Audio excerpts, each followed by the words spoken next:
bonjour et bienvenue pour une nouvelle vidéo consacrée à Star Wars, les héros de la galaxie, et donc plus particulièrement au GAC.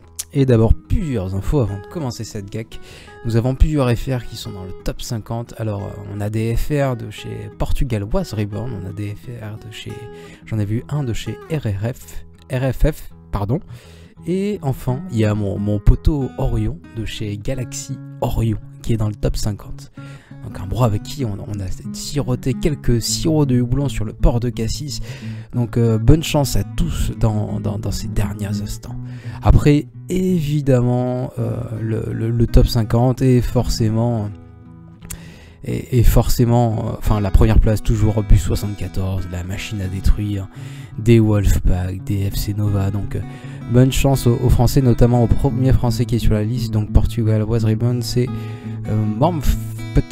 que je ne connais pas, mais bon courage à toi. Donc continuons. Bon, mon score est pas terrible, mais je n'ai pas validé mes défis flotte, il me reste pas mal de choses à faire.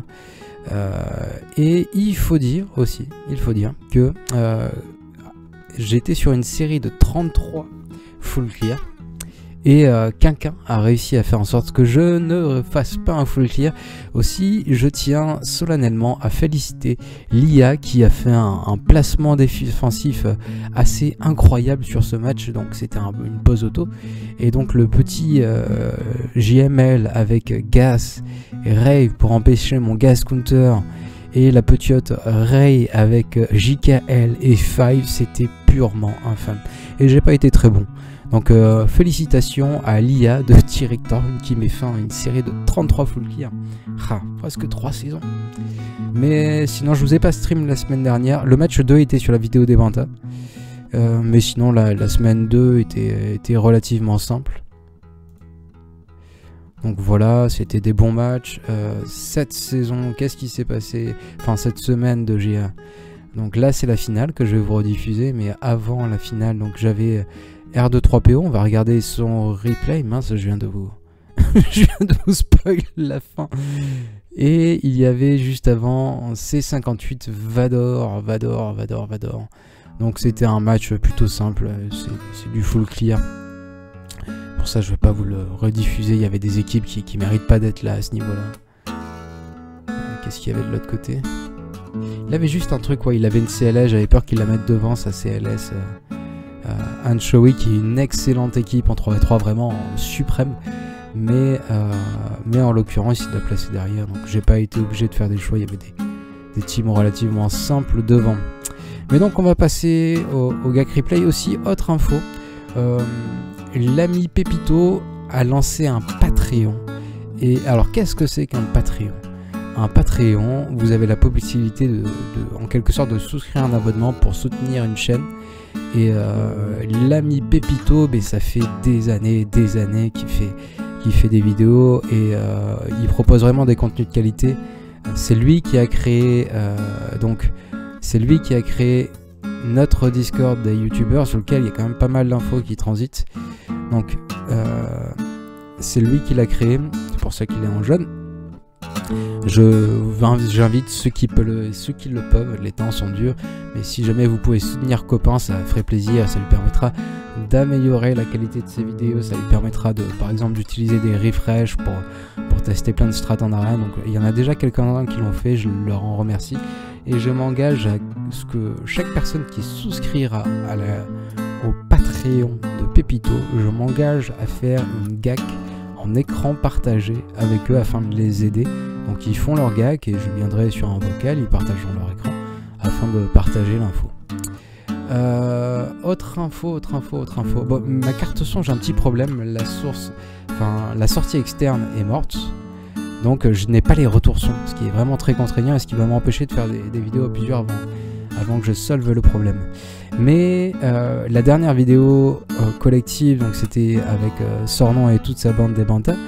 Mais n'oubliez pas que si jamais vous avez un projet, une histoire à raconter, moi je serais vraiment content de la découvrir avec vous. Je parlais de Sornon, je parlais des Bantas parce qu'ils sont en 102 victoires d'affilée, ce qui est quand même une grosse perte. Mais je pourrais aussi parler notamment des Manchots de l'espace qui ont fait 26 éclats de cam en étant assez loin dans le top 50 FR. Mais on me faisait remarquer sur la vidéo, on me faisait remarquer que TW Classement Gain, les Flammes d'Andorre ont fait une super perf à l'international, donc ils sont même devant les Bantai, ils sont 14e position mondiale et donc top 1 FR. Il y a plein de gens que j'aimerais bien interviewer. RFF, je connais pas du tout. Portugal Reboise Rebound, je les connais pas du tout. Donc, toutes les personnes qui ont envie de partager un petit peu leur histoire, moi j'aimerais bien rencontrer tous ces gens qui me racontent leur histoire. Maintenant, laissons place au GAC Replay. Les infos sont finies. Je vous aurais fait perdre combien de temps? Je vous aurais fait perdre 5 minutes de votre vie. Donc là, je suis face à R23PO.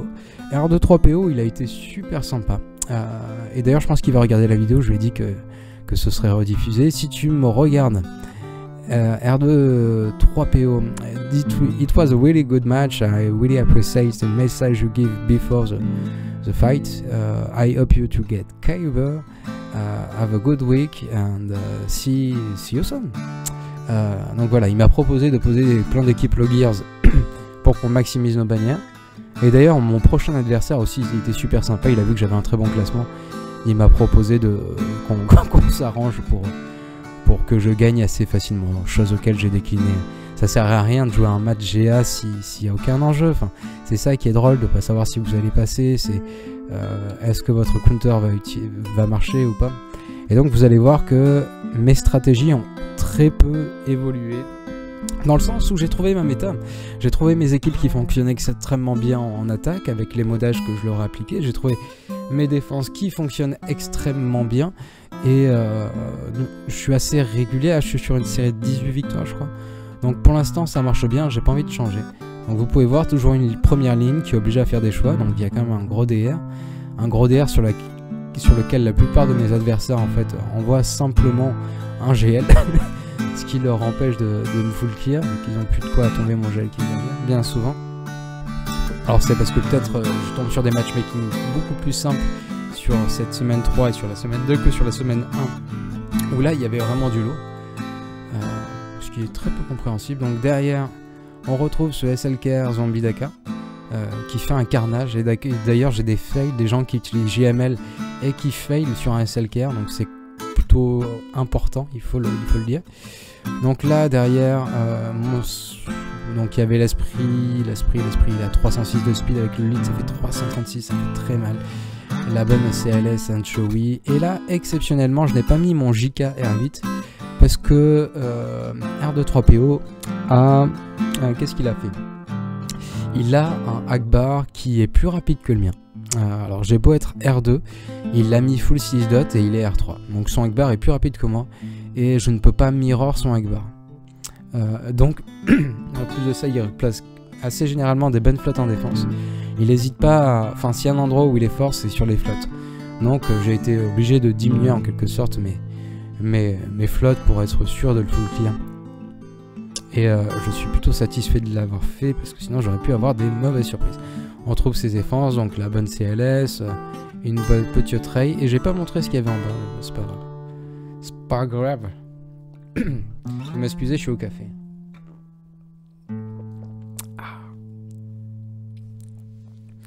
Dans cette équipe qui est redoutable, en 3v3, le JML, JKL, Hermit Yoda, c'est ma plus grosse équipe offensive, hein, très clairement. Donc ça me permet de tomber des SLKR, ça me permet de tomber des rays, et ça me permet aussi de tomber des miroirs, étant donné que généralement j'ai de speed. Là vous pouvez voir, c'est mon frère qui me parle. Alors vous voyez quelle bonne bonne il a fait, mon frère. Mais bref, ceci est une autre histoire. Savez-vous qu'il est directeur du Théâtre Denis, petit théâtre à l'italienne de plus de 230 ans se situant dans la commune de Hyères, avec ses 2 balcons, ses sièges faits de bois nappé de velours rouge. Venez donc découvrir le Théâtre Denis. Et tout ça pour dire que le match se passe extrêmement bien. Donc ce que je vous conseille, conservez toujours de la protection sur votre JML, c'est déterminant. Il faut que ce soit JML qui est le tank, et si JML n'a plus de protection, il ne tank plus, il n'a plus le taunt. Donc conservez toujours de la protection sur lui. Là, comme vous le voyez, je sais que l'ult arrive. Je réussis à la descendre en dessous des 60% juste avant. Parfait, parfait. What else? Donc, je ne m'attaque pas à Rey directement. J'essaie plutôt de tomber les potes. Avant de vraiment m'attaquer à Rey. Là, juste avant, j'ai donné le petit buff ici qui donne quand même plus 50% de défense à mon bon JML. Donc, c'était le but et c'est ce qui s'est passé. Donc c'est parfait, Holdo est à l'agonie et ne devrait pas tarder à tomber, je m'affaire à la terminer, parfait, le ability block qui arrive juste après. Avoir un JML modé vitesse pouvoir, ben moi je suis fan, hein. Vraiment je suis fan, j'adore ce modage. C'est très fun à utiliser, c'est très efficace, alors il y a beaucoup de possibilités de modage sur JML, mais je trouve le mien plutôt efficace, j'ai plus de 100 de pouvoir, j'ai 574 de vitesse. Alors j'ai pas tous mes meilleurs notes sur lui. Mais je trouve ça plutôt pas mal. Donc là, il n'y a plus de protection sur mon JML. Je fais en sorte d'en regagner afin que s'il y a un lancer de sable, ce soit sur mon JML plutôt qu'une autre personne. Mon JML peut très bien tanker un lancer de sable. C'est très simple. Et là, Rey est à l'agonie, je décide de l'achever. J'aurais pu temporiser un petit peu histoire d'essayer de regagner des bannières. Mais sait-on jamais, c'est un combat que j'ai fait combien de fois? C'est un combat que j'ai fait trois fois je pense dans l'histoire de ma vie. Donc je préfère plutôt assurer que d'aller chercher 2 petits points en plus. Donc dès à présent, on va s'attaquer à la fameuse CLS Anchovy. Alors moi je vous conseille vraiment d'assurer là-dessus. Kiaoe a fait une vidéo pour montrer cette équipe. Donc vous pouvez aller sur la chaîne de Kiaoe, qui était aussi la personne qui avait fait tous les GL counter en 3v3. Donc vraiment, j'adore ce mec, il stream ses GA, il est assez régulier, il est plutôt bon. Donc super chaîne, super chaîne. Moi mon compte, le compte que je préfère utiliser, ça va être plutôt du coup, comme vous le voyez, Revan, Oda et donc Jolly. Ils sont pas énormément reliques chez moi, donc c'est un bon call de les utiliser là-dessus. Donc comme vous pouvez voir, le petit Yoda se camoufle toujours grâce à ces 3 PO. Il suffit que vous partiez sur Showy PO. Et petit à petit, ça viendra, ça viendra. Ne partez surtout pas sur CLS au début. Partir sur CLS, il se soigne trop en fait. Il se soigne trop et Showy vous empêchera d'attaquer. Donc vous faites un petit focus sur le père Showy. Une fois que c'est fait, vous partez sur CLS tout naturellement. Vous n'aurez pas le choix, vous ne réussirez pas à attaquer ces 3 PO qui sera constamment sous... comment ça s'appelle? Sous le camouflage. Un maximum d'AO avec Yoda pour piquer le camouflage à ces 3 PO et éviter donc des ripostes de CLS sur ce dernier. Et donc là on est parfait, on a réussi à regagner toutes ces bannières, on est sur un match efficient. J'ai un petit doute sur Evan, savoir est-ce qu'il me le compte full protection, alors je décide un petit peu de temporiser. J'ai un petit doute, bon après quand même, c'était plutôt safe. J'ai un petit doute sur Jolly aussi, c'est pour ça que je l'invoque. 54 bannières, on est donc sur de l'efficience opérationnelle, c'est plutôt très bien. Donc maintenant on va s'attaquer à la bande de héros, mais ils sont vraiment pas très bien modés. C'est dommage vraiment à ce niveau-là que ce soit modé de la sorte. Donc la strat du moment c'est plutôt de partir sur un wedge lead. Mais à choisir personnellement, quand j'ai Lando Calrissian en attaque, je préfère utiliser Lando Calrissian parce qu'il va apporter un petit boost de vitesse, il va apporter un petit boost de dégâts critiques et surtout il tank mieux que le petit wedge. Donc à choisir, moi je suis plutôt team Lando sur le héros qui est avec Showy et Anne. Mais il y en a plein qui sont possibles, donc vous pouvez mettre Kira. Chez moi elle est très low gear, donc ce serait assez inutile. Suivant les matchs, il y a des jours où je mets Lando, enfin j'ai testé mais je le fais pas régulièrement. Lando en défense avec les 2 vétérans du coup, Anne et Showy, mais version vieux. Donc c'est une bonne team en défense dans le sens où il y a quand même pas mal de DPS et votre équipe sera obligée d'attaquer et fera un gros DPS dès qu'il y aura un mort dans votre équipe. Après je l'utilise pas non plus régulièrement vu que c'est clairement pas une méta défensive. Clairement pas du tout. Bon ben là le match se passe très bien. Il manque juste un petit peu de protection sur l'endo, mais c'est vraiment difficile d'atteindre les 54 bannières sur ce combat. 53, je m'en contenterai. Je découvre donc ce qu'il y a derrière. Alors il faut savoir qu'il y a un double GL, il a un JML et une Ray, et en l'occurrence donc son JML assez logiquement est en attaque alors que sa Ray était en défense. Donc plein d'équipes moyennes, rien de trop farfelu, plein d'équipes moyennes. Donc là je vais décider de partir avec les plus grosses équipes, tomber ces plus grosses équipes, histoire d'assurer, si jamais que je me faille, d'avoir encore du stock pour reprendre derrière. Toujours la même méthodologie, on découvre le 1 bas, suite à quoi on tombe les plus grosses équipes et on termine avec la rigolade. Donc là je décide de partir avec ma Shakti contre son Grevious, parce que c'est une équipe tout simplement qui peut faire 54 points assez simplement. Donc je mets un malus de vitesse sur Grevious. Grevious c'est lui le DPS, c'est lui qui peut vraiment m'embêter. Donc je vais chercher à réduire le TM de Grevious, que ce soit en utilisant la basique de Rex sur Grevious, mais aussi avec le malus de vitesse. Et sinon, en parallèle, je diminue les stacks de B1. Donc B1 c'est le DPS de l'équipe, il faut chercher à le diminuer. C'est le DPS, c'est le heal. C'est le tour de... Et on attend que la super de Rex se charge, très clairement. Donc là, ça se passe bien, étant donné que Grevious ne peut pas jouer, donc c'est lui qui a tout le DPS dans ses mains. Et s'il ne peut pas jouer, donc je prends rien sur ma team. Et dans tous les cas, ma team est quand même reliquée. R5 pour Shakti, R5 pour Rex, et donc R7 pour 5. Donc ça se passe au top. Je peux vraiment charger l'ulti de mon Rex. Enfin, c'est pas un ult, mais sa super capacité, vous m'aurez compris. Donc là, on est sur un très bon timer. L'ult arrive. Quasiment plus de stack sur B1.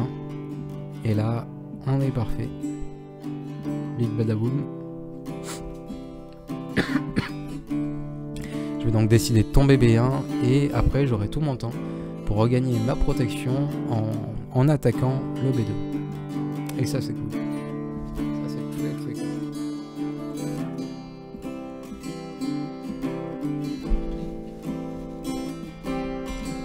Et ça tombe, et ça tombe. Donc là vous pouvez voir, j'ai regagné toute ma protection. Il manque juste une toute mini ch'touille mais qui sera pas comptabilisée sur 5. Donc encore un combat à 54 bannières, ça fait plaisir.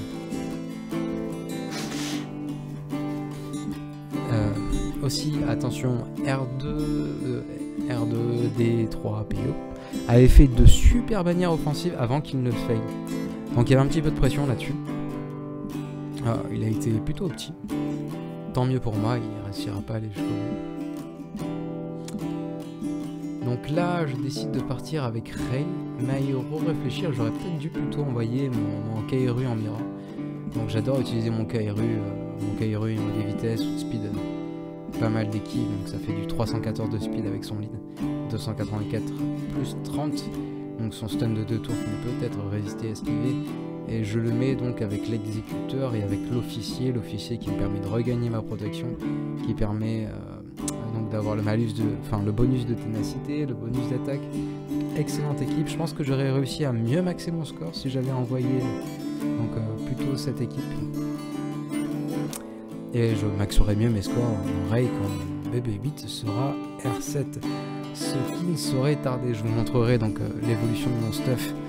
Je pense à la fin de la vidéo, je ferai une petite aparté pour regarder ça. Donc là, c'est un combat simple. Tant qu'il n'y a pas le raid dans l'équipe en face, c'est vraiment un combat simple. Mais s'il y a le raid, là clairement, il ne faut pas envoyer Ray.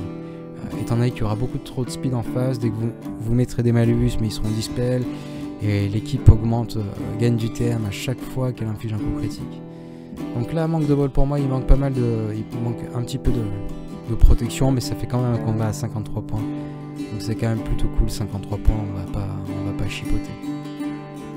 Il reste plus qu'à attendre qu'il tombe. Et ça ne saurait tarder.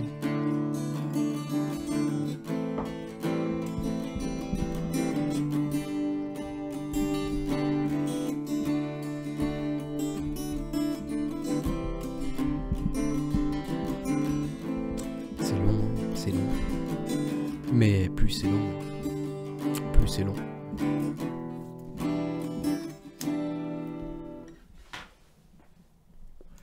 Je vérifie que j'enregistre toujours, et effectivement j'enregistre toujours. Ce qui est quand même plutôt une bonne nouvelle. Alors sachez que j'enregistre tous mes matchs, mais après je les rediffuse pas tous. Mais pour moi ça me sert énormément d'analyser mon gameplay, de regarder les endroits où ça a marché, et surtout les endroits où ça n'a pas marché. C'est très important de filmer. Alors sachez que Padmé, le round juste avant, j'ai réussi à la tomber avec full Triumvirat. Mais bon, la meilleure strat pour maxer ces bannières, c'est tout de même d'envoyer à la place de Sion, vous mettez Tron, tac, et au bout d'un moment on clique sur partie. Allez. Donc voilà, premier move, j'ai up le TM de Traya pour prendre l'isolation sur Padmé. Deuxième move, je vais fracture le DPS. Et là, donc, je suis tranquille avant que j'ai un tour d'avance avant qu'Anakin, donc qui est le seul DPS concret de cette équipe, quand Traya a mis l'isolation sur Padmé. Donc il y a juste là-haut qui peuvent vraiment faire pas mal de DPS sur Anakin. Là, en l'occurrence, son AOE est retardé d'un tour. Alors là, j'aurais pas dû faire ça, j'aurais dû continuer à m'attaquer à JK. J'ai pas été très bon. J'aurais dû continuer à m'attaquer à JK, mais bon, c'est quand même un combat qui est très très safe. Pour peu que vos personnages soient bien modés et suffisamment de gear. Donc on fait pas ça si on a du G10, hein, très clairement. À partir du G12 ça passe. G12 ça doit être un petit peu compliqué tout de même. Mais là je suis G13, donc il y a clairement aucun risque sur le combat à venir. L'annihilation arrive. Évidemment, première annihilation sur Anakin. Et donc la suite c'est une partie de rigolade, hein. Clairement il faut temporiser pour regagner toutes ces bannières, donc regagner sa protection sur toutes les andouilles.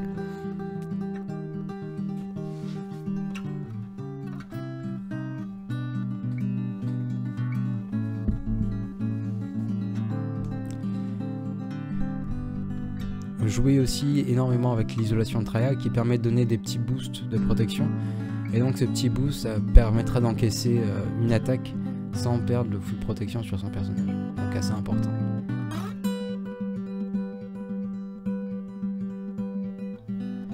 Donc je retarde les DV de Padmé, bien que pour éviter le stun en fait. J'ai pas envie de me faire stun. Si je me fais stun, mais par exemple le bon petit Tron, je pourrais pas appliquer donc mes petits boosts de protection. Là c'est parfait, je suis full prot. Je suis full prot de partout, alors il reste plus qu'à espérer le terminer de la sorte. Temporiser un maximum. Là je me prends un petit DPS sur Nihilus, mais en l'occurrence Nihilus avait chopé juste avant le bonus de protection de Traya.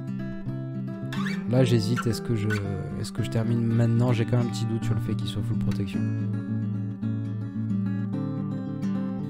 Là je suis persuadé qu'il est full protection. Je pense donc que je vais annihiler, selon toute logique. Là j'aurais pu fracture aussi. J'aurais pu fracture, ça aurait été largement mieux. Et on va l'achever cette andouille. Allez c'est parti. Et un combat à 54 points encore. Donc assez bon match aujourd'hui sur le terrestre. Pas mal de réussite. Donc là je vais passer un petit temps à chercher qui je mets. Alors je vais vous éviter tout ce temps là. Et c'est moi où ce défi est totalement buggé.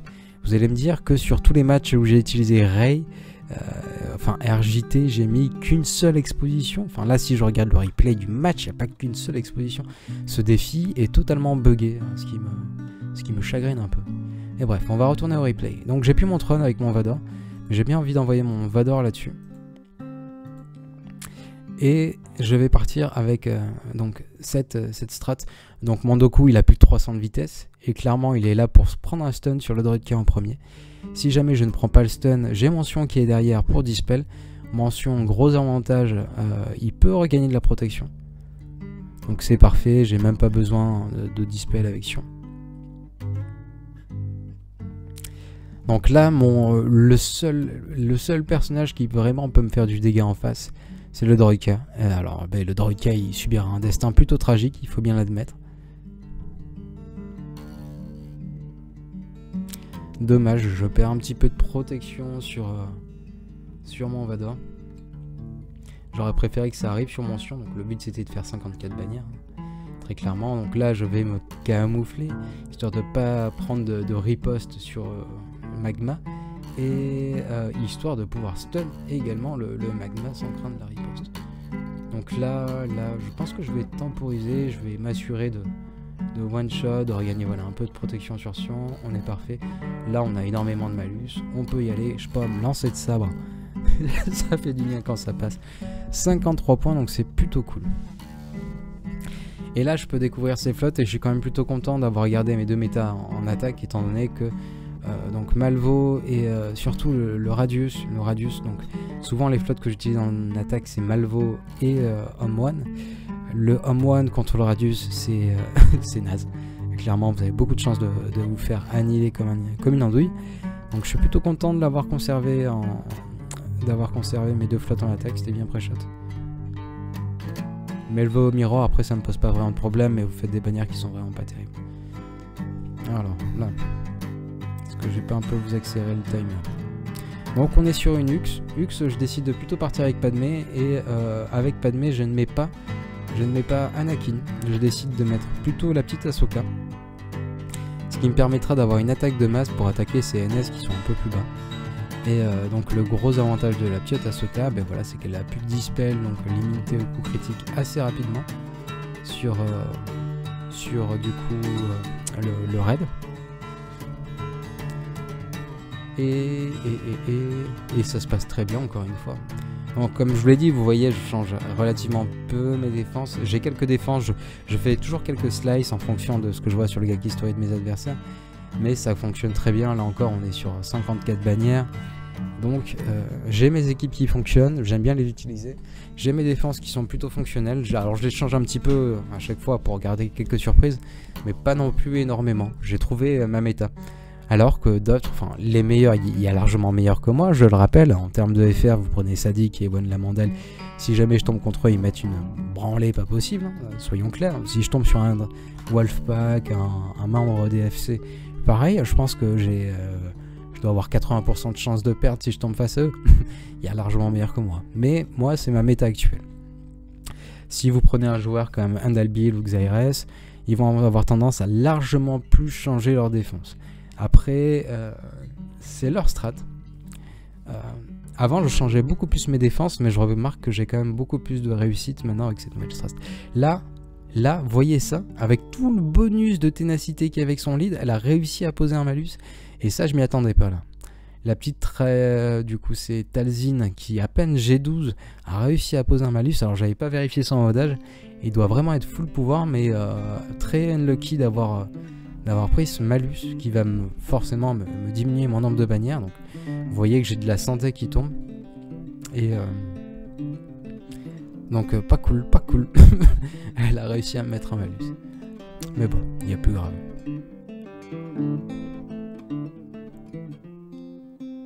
Donc là, je temporise. Là, j'ai un gros hit qui arrive. Et bam. Et ça a fait mal. Donc 52 points. Mais clairement, il y avait moyen de faire un 54 très simplement. Alors, je suis un petit peu déçu. Que c'est très surprenant que la Talzin ait réussi à mettre son malus, a réussi à outrepasser donc tous les bonus de ténacité. Là, pour mon grand plaisir, comme à tout match 3v3, sur tous les matchs je l'ai utilisé. Donc mon main, ma petite préférence, donc une strat qui, je le rappelle, vient de chez Andalbil, ce n'est pas moi qui l'ai créé, je l'ai trouvé chez lui. Et ça peut marcher avec d'autres tanks, mais je l'aime bien comme ça. C'est vraiment un moyen très safe d'assurer ce bannière. Là, à ce niveau-là, je peux clairement mettre le match en auto. Mais c'est tellement délicieux de jouer avec le Wampa et de voir le Wampa coller ses petites buffs. C'est quand même plutôt fun.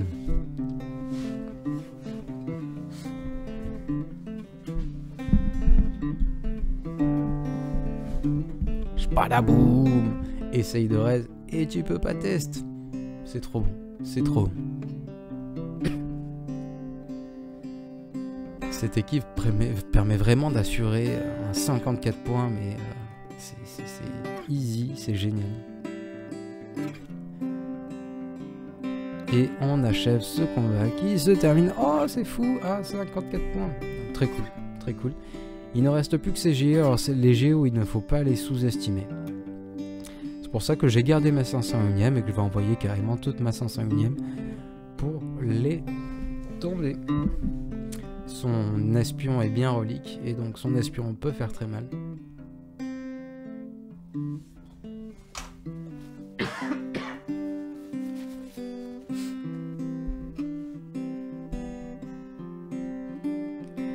Et maintenant c'est une partie de plaisir, il ne reste plus qu'à attendre que petit à petit la santé, la protection max de l'équipe adverse diminue. Mais le nombre de fails qu'on voit avec des combats sous-estimés sur les JO, là 53 points, ça me va très bien. Ça me va très bien. Alors qu'est-ce qu'il aurait pu les battre? J'aurais pu envoyer mon Trium, mais j'aurais risqué de perdre un personnage. J'aurais pu envoyer mon Vador, mais Vador marche beaucoup moins bien en 3v3, étant donné qu'il y a beaucoup moins de personnes à attaquer en face. Donc il n'y avait pas de grosse équipe, je pouvais me permettre d'envoyer mon Gas là-dessus, ça s'est très bien passé. Donc là il reste 2 flottes, j'ai mes deux méta en attaque, donc c'est parfait. Je vais plutôt faire un Ego contre son Malvo. Est-ce que je commence par ça ou est-ce que je commence par l'autre? Je sais pas. Je vais vous avancer un petit peu le replay. D'accord, je commence par le Malvo contre le Radius. J'aurais peut-être dû faire l'inverse, je sais pas. Bon, ça n'a pas une grande importance. Donc, je me conserve un renfort que je cave, histoire de gagner 4 petits points. Ça fait une escouade réduite. Donc là, je vais plutôt chercher à tomber en priorité le Faucon, parce que le Faucon, c'est lui qui a le plus gros DPS de l'équipe adverse.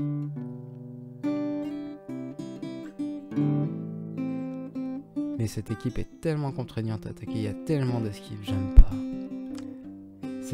C'est très RNG quand même d'attaquer donc la flotte du Radius. C'est pour ça que je trouve que c'est une très bonne chose de la mettre en défense, étant donné que vous n'êtes pas sûr d'assurer vos attaques. Hein. Très clairement, il y a beaucoup d'esquives.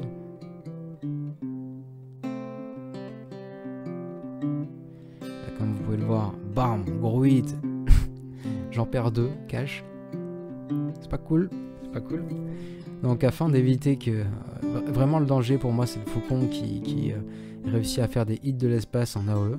Donc mon but c'est de le tomber le plus rapidement possible et c'est parfait. Il tombe. Là assez surprenant, donc on a un petit Bosque qui arrive. Son Bosque est bien relique en plus. J'ai plus le niveau de relique en tête mais il était plutôt relique.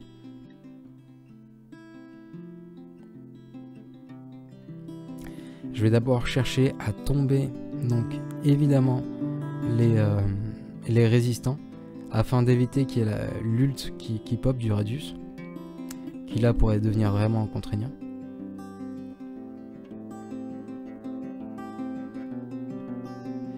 J'hésite à appeler un renfort et je vais le faire.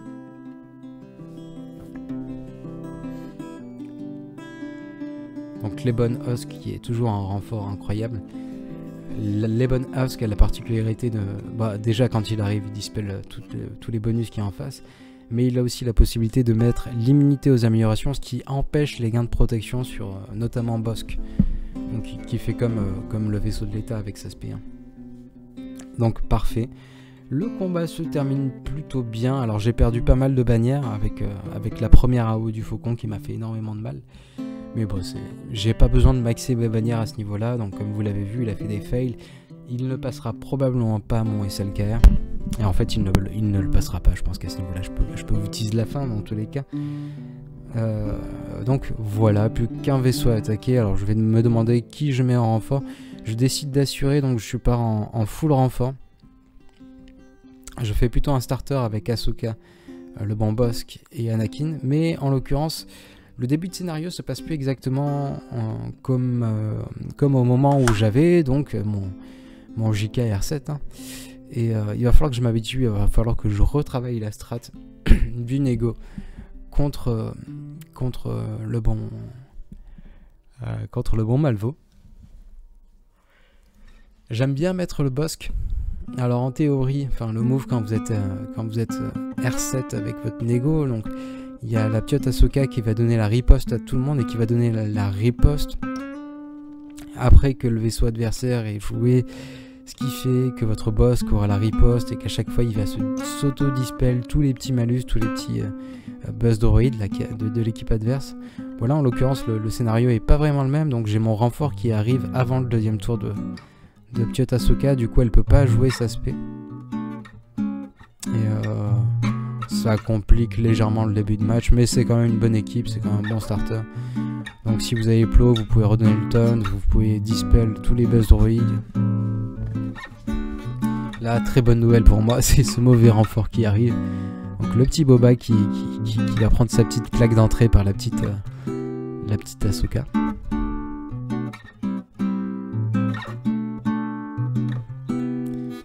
Donc il ne reste plus qu'une chose à faire, c'est focus vraiment l'andouille là-bas. Alors là, je pense que je vais pas faire l'AOE. Donc j'ai mon AE disponible, mais j'ai qu'une cible et je vois que donc mon AE avec ciblage unique, avec full assist, arrive dans un tour. Donc je vais plutôt chercher à centrer le DPS sur le bombardier. Étant donné qu'à chaque fois que vous tuez un droïde, donc vous donnez du TM au vaisseau adverse. J'ai pas envie de lui filer du TM, j'ai pas envie qu'il ait le temps d'appeler un renfort.